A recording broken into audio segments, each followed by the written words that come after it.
नमस्कार दोस्तों, मैं पुष्कर देव आपका स्वागत करता हूं आपके अपने YouTube channel zone of PD GPD में। आज हम बात करने वाले हैं डीएसएसपी ने पीआरटी की जो भी पोस्ट निकाली है, वो चाहे डीओई के अंदर हो या फिर न्यू दिल्ली म्यूनिसिपल काउंसिल के अंदर हो, दोनों मिला के लगभग 550 के आसपास वैकेंसी है।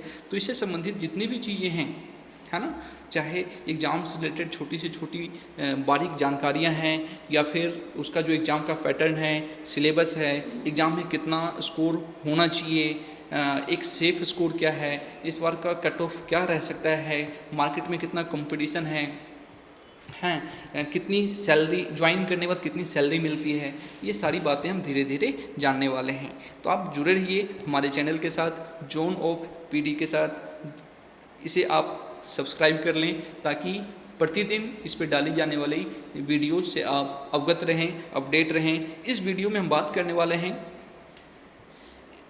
इम्पोर्टेंट डेट्स, इस एग्ज़ाम से रिलेटेड, इस वैकेंसी से रिलेटेड जितने भी इम्पोर्टेंट डेट्स अभी तक डिस्क्लोज हुए हैं उसके बारे में बात करने वाले हैं।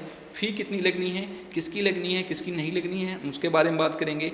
एज लिमिट कितनी है इस एग्ज़ाम में, किस कैटेगरी वालों की कितनी एज लिमिट है, हम उसके बारे में बात करेंगे। नेक्स्ट, रिजर्वेशन का क्या फंडा है इसमें, किनको रिजर्वेशन इसमें वैलिड है, किसका रिजर्वेशन वैलिड नहीं है, हम उसके बारे में बात करेंगे। Next, chance for BEd candidates, क्या बीएड कैंडिडेट्स इसमें एलिजिबल हैं या नहीं है, हम उसके बारे में बात करेंगे। एंड नेक्स्ट, क्वालिफाइंग मार्क्स क्या है, हम उसके बारे में बात करने वाले हैं इस वीडियो में। तो दोस्तों हम आगे बढ़ते हैं।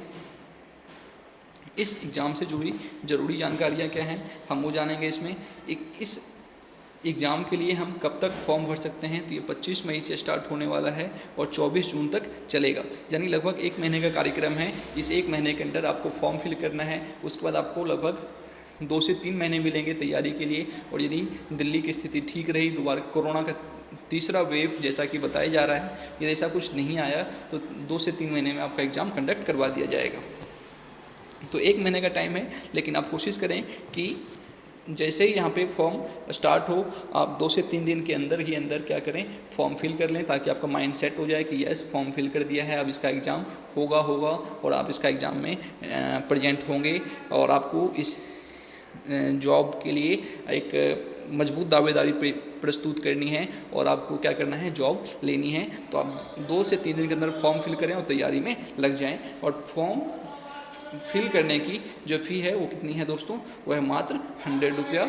और ये 100 रुपये भी किसके लगेंगे, ये 100 रुपये लगेंगे ये 100 रुपीज़ लगेंगे सिर्फ और सिर्फ जनरल मेल कैंडिडेट की। अनरिजर्व कोटे के अंदर जो मेल कैंडिडेट हैं, सिर्फ उनके 100 रुपीज़ लगेंगे। जो महिलाएं हैं या एससी हैं, एसटी कैंडिडेट हैं, ओबीसी कैंडिडेट हैं, या पीपल विद डिसेबिलिटी या जो हैंडीकेप या विकलांग कैंडिडेट हैं, उनको किसी तरह की फ़ीस, ये 100 रुपीज़ फ़ीस भी नहीं फिल करना। और जो एक्स सर्विसमैन हैं उनको भी किसी तरह का फ़ी नहीं फिल करना। लेकिन इसमें कंडीशन डाल दिया गया है। क्या कंडीशन है कि वो जो एक्स सर्विसमैन है वो अपने इस कोटे का फ़ायदा उठा करके या इस कोटे के अंदर दिल्ली गवर्नमेंट या फिर इंडिया सेंट्रल गवर्नमेंट के अंदर किसी तरह के जॉब नहीं लिया है उसने। क्या रहेगा फ़ी पेमेंट का मोड, फ़ी पेमेंट का मोड रहेगा दोस्तों आपका सिर्फ SBI ई-पे। तो हमने ये सारी बातें जान ली। इसके बाद हम आगे जानेंगे कि और क्या बातें इंपॉर्टेंट है इसके अंदर। हाँ, क्या दिल्ली के बाहर के कैंडिडेट दे सकते हैं यह परीक्षा? यस, बिल्कुल दे सकते हैं। ऑल ओवर इंडिया के कैंडिडेट जो हैं वो इस परीक्षा में बैठ सकते हैं, बशर्ते जो रिजर्वेशन, एज, एजुकेशनल क्वालिफिकेशन और प्रोफेशनल क्वालिफिकेशन से रिलेटेड अपनी योग्यता पूरी करते हों। तो इसके लिए शैक्षिक योग्यता क्या है, इसके लिए शैक्षिक योग्यता है दोस्तों 12वीं होनी चाहिए आपकी, 12th होना चाहिए 50% या 45%। उसके बाद आपकी जो है क्या होना चाहिए, 2 साल का डिप्लोमा कोर्स होना चाहिए। किस चीज़ में डिप्लोमा, टीचर ट्रेनिंग में डिप्लोमा। इंटर के बाद या 12th के बाद 2 साल का टीचर ट्रेनिंग का जो डिप्लोमा होता है, हम उसी के बारे में बात कर रहे हैं। वो अलग अलग स्टेट में अलग अलग नाम से जाना जाता है। जैसे दिल्ली में बात करेंगे तो दिल्ली में ये डाइट के नाम से फेमस है। इसी तरह से आप यदि हरियाणा में चले जाएँ, ये JBT के नाम से फेमस है। इसी के अलावा और भी जगह जगह पे अलग अलग नाम से हैं। कई जगह पे ETE जानते हैं, कई जगह पे DED जानते हैं, कई जगह पे DLED के नाम से जानते हैं। तो नाम में कुछ नहीं रखा है, नाम में कुछ नहीं रखा है, आपके पास इसका डिप्लोमा होना चाहिए, इसका जो पासिंग सर्टिफिकेट होना चाहिए वो इनफ है। तो ये हो गया। इसके अलावा और क्या होना चाहिए आपका, CTET paper 1, CTET paper 1, yes CTET paper 1 होना चाहिए, सीटेट पेपर 2 नहीं चलेगा। यदि किसी ने ऐसा खुरापाती दिमाग लगाया कि मेरे पास तो उससे भी ज़्यादा बड़ी क्वालिफिकेशन है, सीटेट लेवल 2 क्वालिफाई कर रखा है, तो भाई साहब आप टीजीटी के लिए तो एलिजिबल हो सकते हैं, पीआरटी के लिए एलिजिबल नहीं होंगे, है ना। इसके अलावा ये जो वैकेंसी निकली है दोस्तों, ये वैकेंसी 2 जगह निकली है, एक डीओई के लिए निकली है, दूसरी न्यू दिल्ली म्यूनिसिपल काउंसिल के लिए निकली है। तो हम उन दोनों में क्या अंतर है, उनकी जो योग्यता है, योग्यता संबंधित बातों में 2 बातों में अंतर दिखा है उसमें। तो उसमें 2 बातों में अंतर जो है, पहली बात यह है कि डीओई ने क्या किया है कि diploma in education, diploma in primary teacher के अलावा जो एक और डिप्लोमा होता है, diploma in special education, special education का जो डिप्लोमा होता है, उनको थोड़ा सा फ़ायदा दिया है। उनको फ़ायदा ये दिया है कि वो अपने स्पेशल एजुकेशन की जो वैकेंसी होती है स्पेशल टीचर की, उसमें तो अप्लाई कर ही सकते हैं, साथ के साथ जो नॉर्मल पीआरटी की जो वैकेंसी है उसमें भी अप्लाई कर सकते हैं, है ना। तो डिप्लोमा इन स्पेशल एजुकेशन इनको थोड़ा सा फ़ायदा मिला है, लेकिन इनको फ़ायदा मिला है सिर्फ डीओई की वैकेंसी में, म्यूनिसिपल काउंसिल की वैकेंसी में इनको फ़ायदा नहीं मिला है। नेक्स्ट हम बात करने वाले हैं कि इनको दोनों वैकेंसी में और क्या अंतर है, तो और अंतर है टेंथ में आपके पास कौन से सब्जेक्ट थे, उस बात से भी फ़र्क पड़ता है कि जो डीओई है वो डीओई कह रहा है कि 10th में आपके पास क्या होना चाहिए, या तो हिंदी होना चाहिए, या उर्दू होना चाहिए, या पंजाबी होना चाहिए, या अंग्रेजी होना चाहिए, हैं। लेकिन जो म्यूनिसिपल काउंसिल है वो क्या कह रहा है, वो कह रहा है कि आपके पास जो 10th है उस 10th में केवल और केवल हिंदी ही चाहिए, केवल और केवल हिंदी चाहिए, उसमें उर्दू, पंजाबी या अंग्रेजी नहीं चलेगी, हैं। तो इस बात का ध्यान रखेंगे आप अप्लाई करने से पहले अपना 10th के सब्जेक्ट कॉम्बिनेशन आप एक बार चेक कर लेंगे। उसके बाद हम बात करेंगे क्या प्राइमरी में बीएड वालों को मौका मिलेगा। दोस्तों ये 2020 के आसपास की बात है, एक एनसीटी द्वारा एक सर्कुलर इशू किया गया था, उसमें कहा गया था कि जो बीएड वाले हैं वो टीजीटी के लिए तो अप्लाई करेंगे, साथ के साथ पीआरटी के लिए भी अप्लाई कर सकते हैं। उस टाइम थोड़ा सा हंगामा मचा था, और जो उसके ठीक बाद एक केवीएस की वैकेंसी आई थी, तो केवीएस वालों ने क्या किया कि उन बीएड वालों को टीजीटी में भी एलिजिबल रखा और उनको पीआरटी के लिए भी एलिजिबल रख दिया। तो उसमें जो पीआरटी के कैंडिडेट थे उनको थोड़ा नुकसान हुआ था। और उसके साथ ही साथ एक वैकेंसी और निकली थी एटॉमिक एनर्जी एजुकेशन सोसाइटी की, तो उन्होंने भी सेम चीज़ किया था कि बीएड वालों को पीआरटी के लिए एलिजिबल रखा। लेकिन आपको पता है एजुकेशन जो है वो कंकरेंट लिस्ट की सब्जेक्ट है, समवर्ती सूची का विषय है। तो इसमें जो स्टेट है वो एनसीटी के या फिर जो सेंट्रल गवर्नमेंट है उसके ऑर्डर को मानने के लिए बाध्य नहीं है। तो कई सारे जो स्टेट हैं वो क्या करती हैं कि बीएड वालों को पीआरटी की वैकेंसी में कंसीडर नहीं करती। तो दिल्ली भी कंसीडर नहीं कर रहा, तो इसमें जो है बीएड वाले पीआरटी के लिए अप्लाई नहीं कर सकते। इसमें केवल और केवल जो या तो प्राइमरी टीचर की जो डिप्लोमा लिया है या जो स्पेशल एजुकेशन का डिप्लोमा है, सिर्फ यही 2 लोग अप्लाई कर सकते हैं। नेक्स्ट एग्ज़ाम किस तरह होगा, तो कंप्यूटर बेस्ड एमसीक्यू, यस। पहली बात तो कंप्यूटर पे टेस्ट होगा, ऑनलाइन टेस्ट होगा। और दूसरी बात इसमें 200 क्वेश्चन का एमसीक्यू क्वेश्चन होगा, यानी ऑब्जेक्टिव क्वेश्चन होगा। हर एक क्वेश्चन के 4 ऑप्शन हैं, वो उसमें से जो सही वाला ऑप्शन है वो आपको टिक करना है, यानी कोई भी सब्जेक्टिव क्वेश्चन इसमें नहीं पूछा जाएगा। क्या अदर स्टेट टेट भी है मान्य? नहीं, सिर्फ और सिर्फ सीटेट को मान्यता है इसमें। आपके पास बिहार टेट हो, यूपी टेट हो, हरियाणा टेट हो, पंजाब टेट हो, है ना, हिमाचल टेट हो, या फिर राजस्थान का रीट हो, कोई सा भी हो, स्टेट टेट वो एलिजिबल नहीं है इसमें जो है केवल और केवल सेंट्रल गवर्नमेंट की सीबीएसई द्वारा नेट, अब तो इसको एनटीए करवाती है, तो उनके द्वारा कंडक्ट करवाई जाने वाली जो एग्ज़ाम है सीटेट, सिर्फ उसी को मान्यता इसमें प्राप्त है। और सीटेट भी कौन सा, सीटेट लेवल 1। उसके बाद एग्ज़ाम के लिए एज लिमिट कितनी है दोस्तों, तो एग्ज़ाम के लिए एज लिमिट है 30 ईयर्स। किसके लिए, यूआर के लिए, जो अनरिजर्व कैटेगरी है उसके लिए 30 ईयर्स होना चाहिए। जो एससी कैटेगरी के कैंडिडेट हैं उनके लिए 35 ईयर्स है, यानी 35 ईयर्स या उससे कम।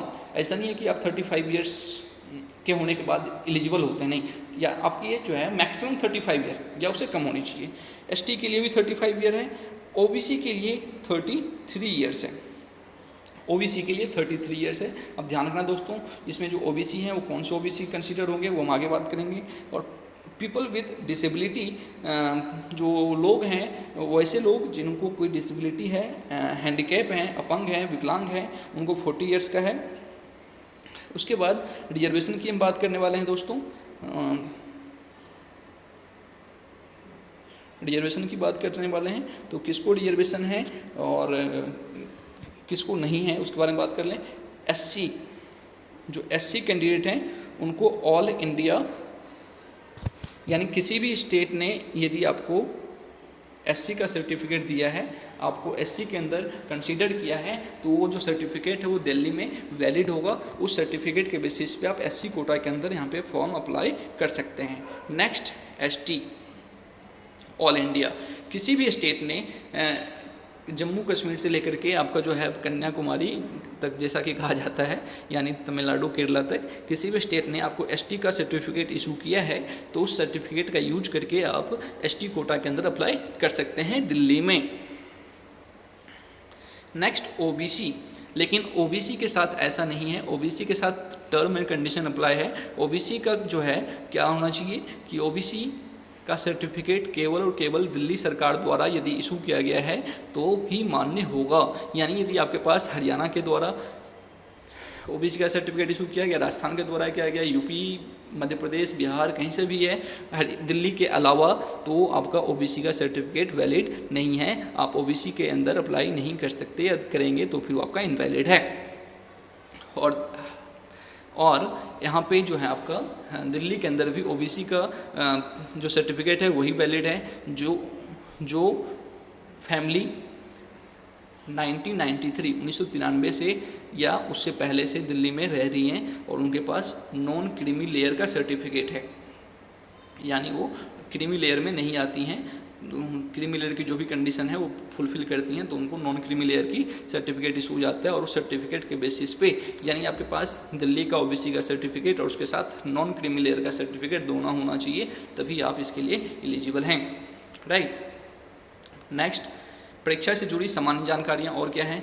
इसमें सामान्य जानकारियाँ हैं दोस्तों, ये जो परीक्षा है, ये जो एग्ज़ाम है वो हिंदी और अंग्रेजी दोनों भाषाओं में होता है, राइट, दोनों लैंग्वेज है।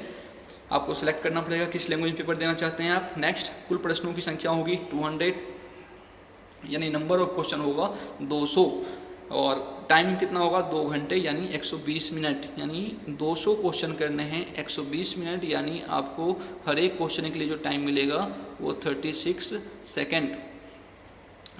सेकंड का टाइम मिलेगा हर एक क्वेश्चन के लिए। लेकिन इसमें घबराने वाली कोई बात नहीं है, क्योंकि इसमें कई सारे सब्जेक्ट ऐसे हैं जो कि टाइम कंज्यूमिंग बिल्कुल भी नहीं है। जैसे 20 क्वेश्चन हिंदी के हो गए, है ना, इसके अलावा आपके 100 क्वेश्चन हो गए साइकोलॉजी वाला सेक्शन का हो गया, ये सारे क्वेश्चन जीके के हो गए 20 क्वेश्चन। ये क्वेश्चन ऐसे हैं जो कि आपको टाइम देते हैं, यानी आपको मार्क्स भी देंगे और साथ के साथ टाइम भी देंगे, जिस टाइम का यूज आप करेंगे इंग्लिश के पैराग्राफ पढ़ने में, हिंदी के पैराग्राफ पढ़ने में, इसके अलावा आप मैथ को सॉल्व करने में, रीजनिंग को सॉल्व करने में, ये टाइम का सदुपयोग करेंगे। और टाइम टीचिंग के एग्जाम में कभी भी टाइम का इशू नहीं होता, उस चीज़ को आप लेकर घबराए नहीं, लेकिन हाँ प्रैक्टिस करने की ज़रूरत पड़ेगी ताकि आपकी प्रैक्टिस हो जाए और एग्ज़ाम के टाइम पे नर्वसनेस ना हो। दोनों section A and section B. Section A जो जनरल सब्जेक्ट का है, जिसमें कि 5 सब्जेक्ट होते हैं 20 क्वेश्चन के, जिसके बारे में अगली वीडियो में बात करेंगे, तो उसमें भी 40% मार्क्स होना चाहिए। और जो आपका सेकंड पार्ट है, साइकोलॉजी वाला पार्ट है, उसमें भी 40% मार्क्स होना चाहिए। यानी यदि किसी एक पार्ट में 100 में से आप 90 ले जाते हैं, लेकिन दूसरे में आपका 100 में से यदि 30 नंबर आता है या 35 नंबर आता है, तो आपका टोटल यदि कट ऑफ से ज़्यादा है फिर भी आप एलिजिबल नहीं होंगे, आप डिस्क्वालीफाई हो जाएंगे, है ना। और 200 क्वेश्चन है और हर एक क्वेश्चन का 1 नंबर है, यानी आपका जो एग्ज़ाम है वो 200 मार्क्स का है, 200 मार्क्स है। और गलत क्वेश्चन के लिए आपके जो मार्क्स कटेंगे 0.25, है ना, यानी एक क्वेश्चन गलत करने पे 0.25 कट जाएगा और 4 क्वेश्चन गलत करेंगे तब जाके आपका 1 नंबर कटेगा। परीक्षा के बाद कोई इंटरव्यू नहीं है, बहुत अच्छी बात है। हालांकि सेंट्रल गवर्नमेंट ने एक ऑर्डर के थ्रू क्या किया कि जो CGL वगैरह की जो 4200 पे ग्रेड की जॉब थी उसके इंटरव्यूज़ भी हटा दिए, लेकिन उसके इंटरव्यू हटाने के बाद इंटरव्यू की जगह पे सब्जेक्टिव एग्ज़ाम लेकर के आ गए हैं। लेकिन दिल्ली में या फिर अदर स्टेट में जो 4200 पे ग्रेड लेवल की जो बी ग्रेड की नॉन गेजेटेड ऑफिसर की पोस्ट है, उसमें आप सिर्फ और सिर्फ एक एग्ज़ाम पास कीजिए 200 मार्क्स का ऑब्जेक्टिव MCQ टाइप, राइट। इसके बाद आपको किसी भी तरह के इंटरव्यू में बैठने की ज़रूरत नहीं है। आप सीधे सिलेक्शन के लिए, यदि आप मेरिट में आते हैं तो सिलेक्शन के लिए तैयार रहिए, ठीक है। मेरिट में आने पर सीधे भर्ती है। और वेतन, सबसे बड़ी बात जो है भाई, वेतन आपका इन हैंड, आपका जो PF NPS करता है वो अलग बात है, इन हैंड आपका 50,000 आना ज्वाइनिंग के साथ ही शुरू हो जाएगा, यानी जीरो से हीरो बन जाएंगे। हालांकि जीरो कोई नहीं होता, माफ़ कीजिएगा उसके लिए, लेकिन फिर भी सडनली आपके अकाउंट में 50,000 रुपये हर महीने जमा होने शुरू हो जाएंगे। तो इसी तरह की इंटरेस्टिंग बातों के लिए, इस एग्ज़ाम को जानने के लिए, इसमें गाइडेंस लेने के लिए जुड़े रहिए, राइट। मैं खुद एक इसका सफल उम्मीदवार रह चुका हूँ। इसमें 2019 वाली वैकेंसी में मेरे इसमें 150 प्लस स्कोर किया था मैंने। और मेरी जो भी स्ट्रेटजी थी, मेरे जो भी एक्सपीरियंसेस हैं सिलेक्शन से पहले, प्रिपरेशन के टाइम पे और एग्ज़ाम ड्यूरेशन में, सिलेक्शन के बाद, स्कूल का, वो सारा मैं धीरे धीरे शेयर करूँगा। और मैं कोशिश करूँगा कि मेरे एक्सपीरियंसेस, मेरे नॉलेज का बेनिफिट आप सबको मिले। लेकिन उसके लिए आपके यूट्यूब चैनल के साथ जोन ऑफ PD हमारा चैनल है, जोन ऑफ PD चैनल के साथ जुड़े रहें, उसे लाइक कर लें, उसे सब्सक्राइब कर लें, ताकि कल हमारी जो वीडियो आएगी DSSB एग्ज़ाम के बारे में सारी बातें हम जानेंगे। उसमें क्या पैटर्न है, क्या सिलेबस है, तो वो सारी आप जल्दी से जल्दी उन सारी बातों तक पहुंच सकें, जल्दी जल्दी इन बातों को समझ सकें, ताकि आप तैयारी जल्दी करें और बाकी कैंडिडेट से 2 कदम आगे रहें। Thank you so much.